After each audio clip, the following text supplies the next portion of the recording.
sound, man. Mind and body. I think we need a bit louder. And I'm missing Jackie. Where's Jackie? Oh!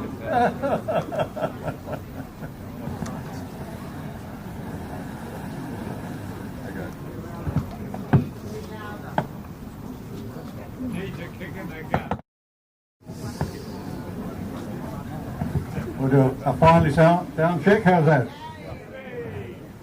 Okay.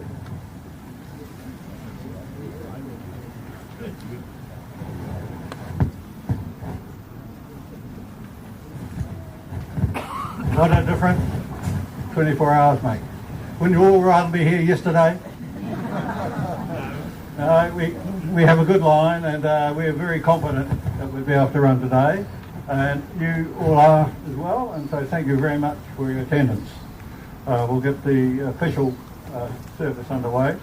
My name is Guy Parks. I'm the chair of the local community club.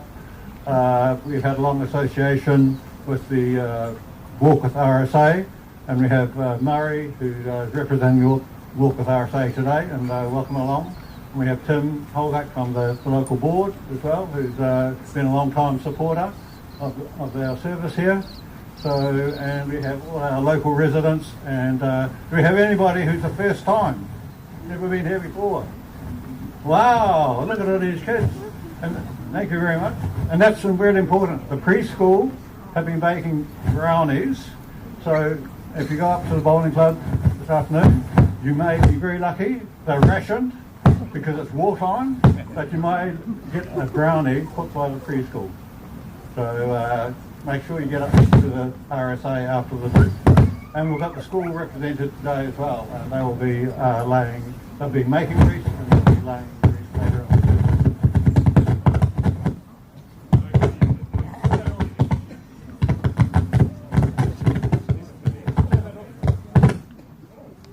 Who's got a pacemaker? Take that down, man. Try it again. Yes? Okay, right. Okay, we haven't officially started yet. Apparently this is being recorded and may be beamed around the world outside of Leigh.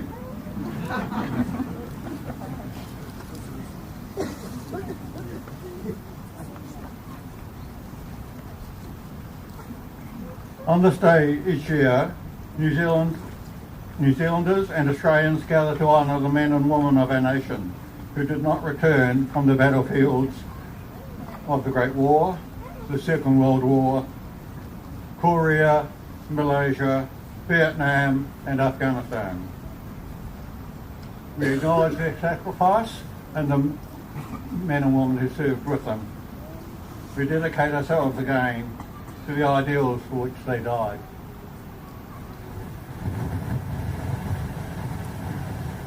The address today is being read and has been written by Jackie Atkins. I ask Jackie to come forward.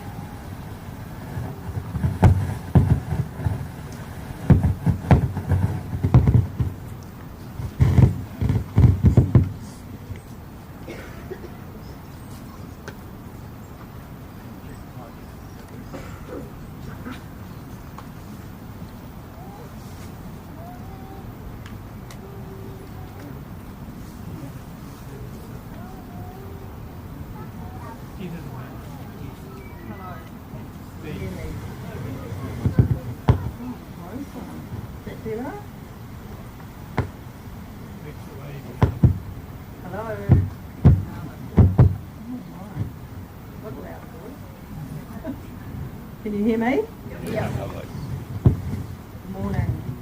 So 2 years ago I spoke here about 3 local lads who made the ultimate sacrifice on the Western Front in World War I. One of them was my great uncle Lenny Wyatt. Their names are here back here on the plaque.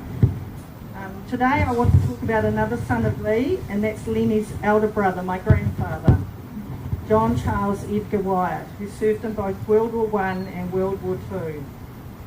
He was affectionately known as Eddie, So that's how I will refer to him today. Although in later years and throughout my childhood, he was often referred to as the Colonel.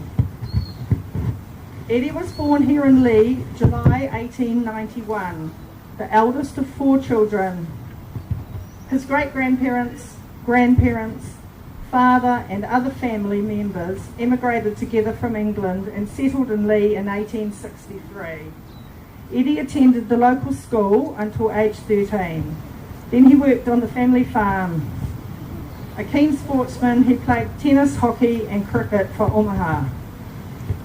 In 1909, aged 18, Eddie joined the Territorial Forces and attended regular training over the next 5 years, attaining the rank of corporal with the North Auckland Mounted Rifles, using his own horse from the farm. Great Britain entered the war on August 4th, 1914, and the news of this reached Leigh 3 days later, when the coastal trader Cowell docked at Leigh with the newspapers. Eddie Wyatt and Pat Dunning immediately enlisted, and just 5 days later a farewell dance was held in the Leigh Hall, the old Leigh Hall, for these 2 men. They departed the very next day on the steamer Cowell for Auckland. By 24th of August, both men had joined the 3rd Auckland Mounted Rifles and had begun further training at various camps in the Auckland area. This regiment was classified as mounted infantry, meaning they rode into battle on horseback and were expected to dismount and fight on foot. It comprised of 549 men, 554 riding horses, 7 draft horses and 6 pack horses. On October 10th, the regiment left Auckland on SS Star of India, bound for Wellington. The horses and grooms were transported on a separate ship, the Waimana. Both ships left Wellington on 16th of October as part of a larger convoy, including 4 warships, nearly 9,000 men and 4,000 horses. First stop was Hobart, then Albany, West Australia, where they were joined by an Australian contingent. A total of 38 ships then set sail on 1st of November 1914. After brief recoaling stops at Colombo, Sri Lanka and Aden in Yemen, the convoy entered the Suez Canal on 1st of December and disembarked at Alexandria, Egypt on the 5th. From there, the regiment were transported with their horses by train to Cairo, where a camp was established on the desert nearby. After that prolonged sea voyage, the horses and men had to be brought up to full fitness. I can recall my grandfather saying that as a mounted soldier, you had to develop superb horsemanship. You had to be able to ride and control your mount at a full gallop and over jumps with no hands on the reins. Quite a skill set, as you riders out there will know. In early May 1915, just a few weeks after the initial Gallipoli landing, Eddie's regiment were advised to prepare to embark for Gallipoli, where they were much needed to bolster the boys already there and struggling. A small party was left behind in the desert to take care of the horses. Here I'd like my brother to read you some word-for-word excerpts from a letter 24-year-old Eddie wrote to his parents on the eve of his departure for Gallipoli, remembering all correspondence was censored.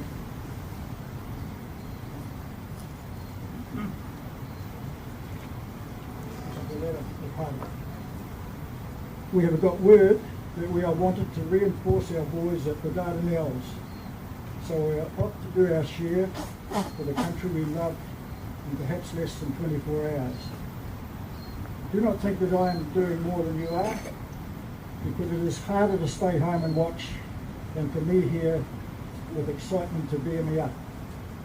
Dear Mother and Father, I'm feeling this a little bit writing this farewell letter before going to the front and into the firing line.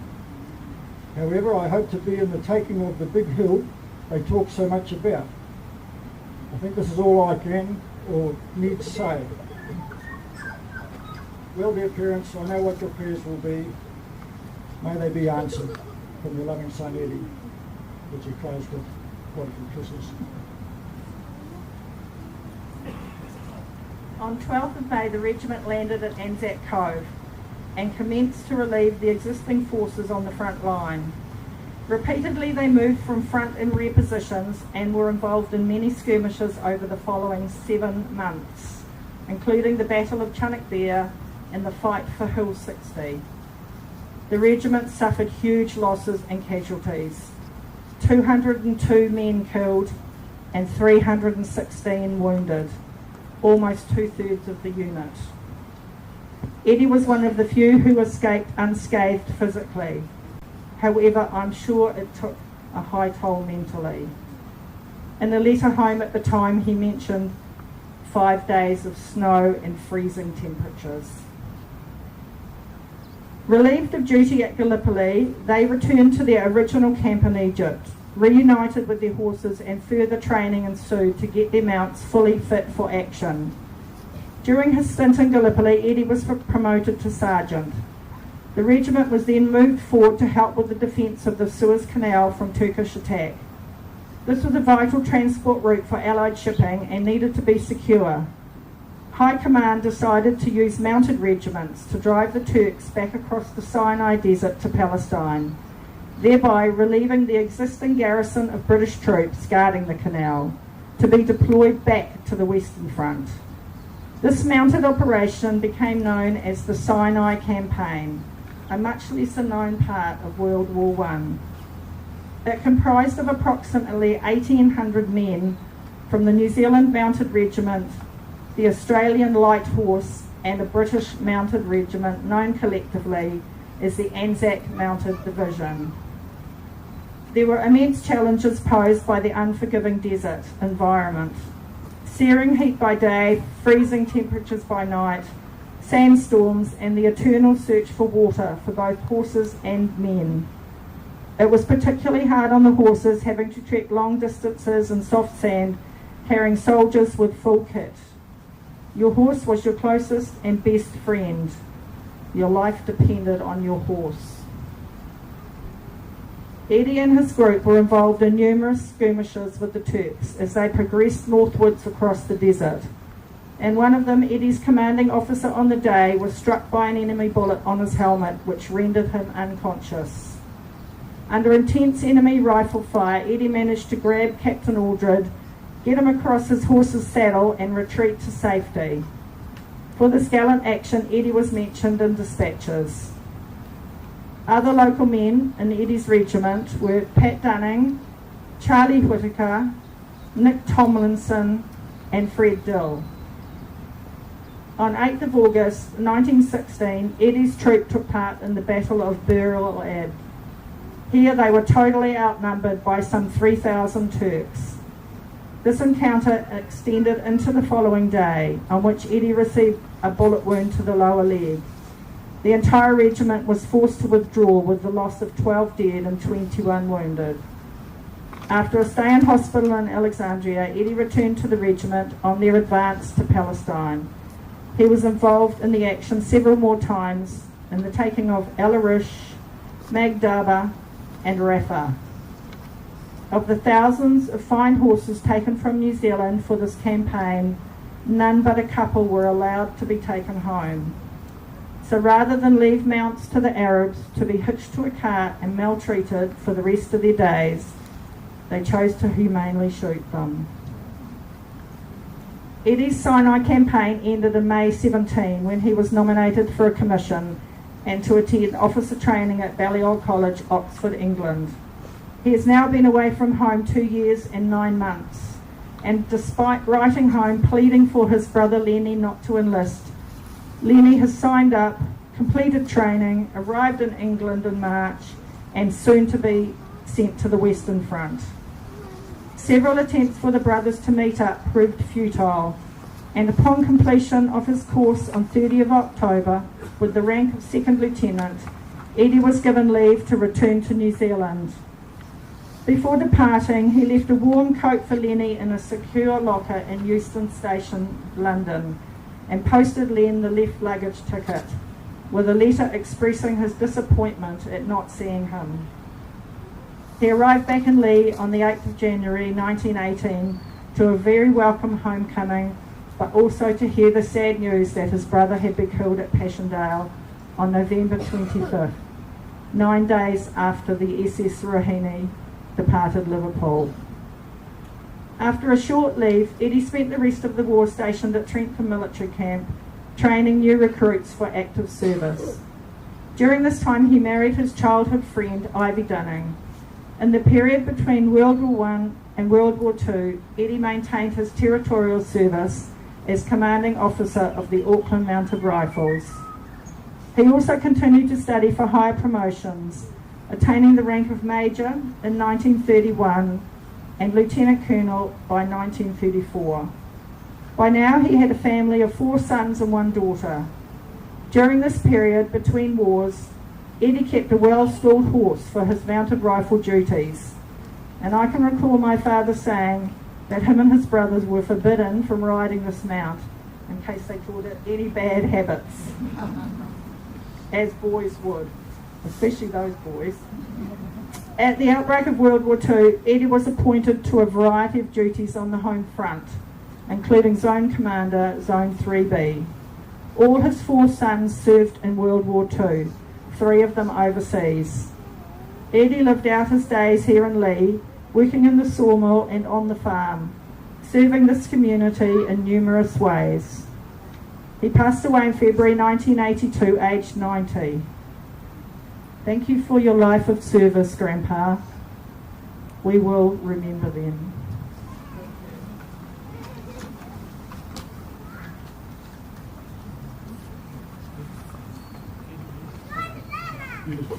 All these stories are personal, and I'm sure you have many of your own personal memories and families, so let's just take 30 seconds of quiet for remembrance.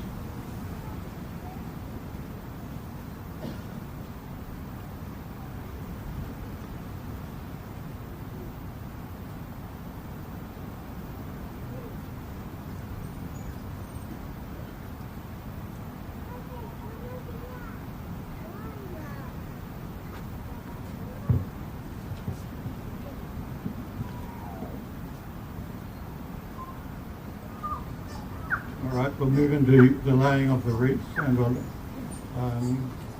the Leigh Community Club has a bit of a history of having one of their elder members lay the wreath, and our eldest member at the moment is Elizabeth Howell at 95, and she's here today, but not quite up to laying of the wreath, so her daughter Helen, her young daughter Helen, will do that on her behalf.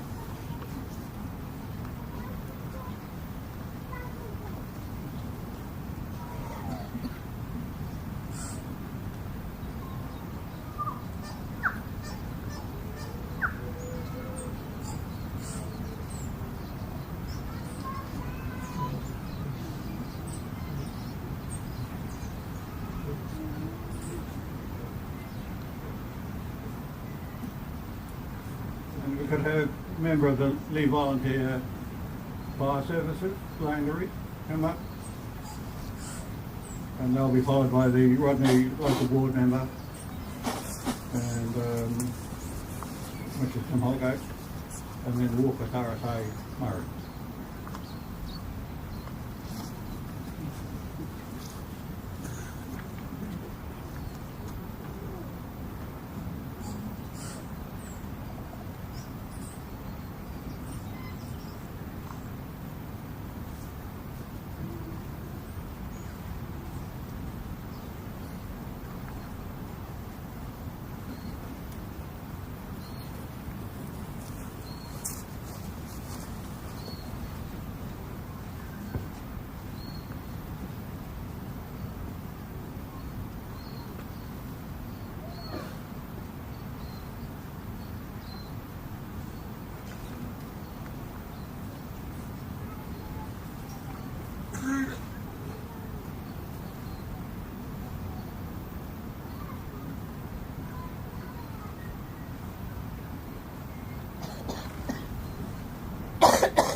We have the very special Leigh School, and then followed by the Leigh Preschool, who's laying the wreath for Leigh School. So stand up, come forward.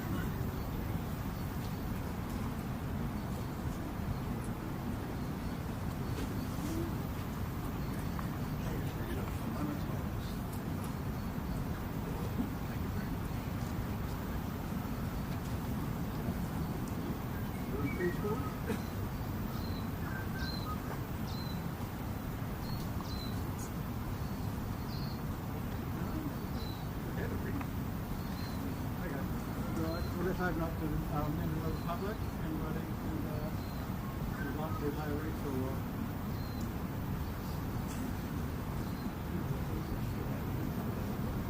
Right, we'll move on. We'll move on to the ode and then the last post.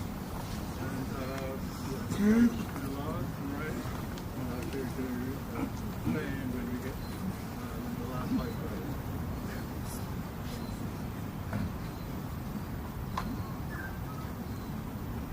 They shall not grow old, as we that are left grow old. Age shall not weary them, nor the years condemn. At the going down of the sun and in the morning, we will remember them. We will remember them. The last one.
Minute silence.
Be seated.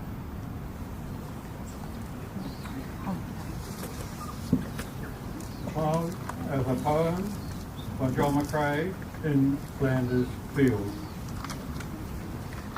In Flanders Fields the poppies blow, beneath the crosses row on row. that mark our place, and in the sky the larks still bravely singing fly.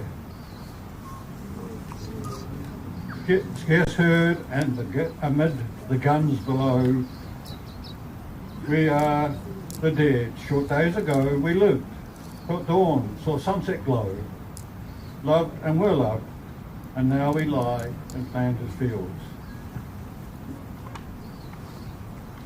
Take up our quarrel with the foe, to you from calling hands we throw. The torch be yours to hold it high. If ye break faith with us who die, we shall not sleep. Though poppies grow in Flanders Fields, we will remember them. Now, finish with the national anthem.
Thank you very much for your attendance today. There's a small army of volunteers who would also like to thank. Leigh has got so many volunteers, but a special mention, of course, beloved fireys, the fire service. Thank you very much. You support us so well. And to everybody else, we will welcome you here. There is refreshments being served up at the Bowling Club. You don't have to be a member of the Bowling Club. You don't have to be a member of the Leigh Community Club. You're just welcome to attend. Children are welcome. And if you can wander up there as we finalise this event. Thank you very much for your attendance today.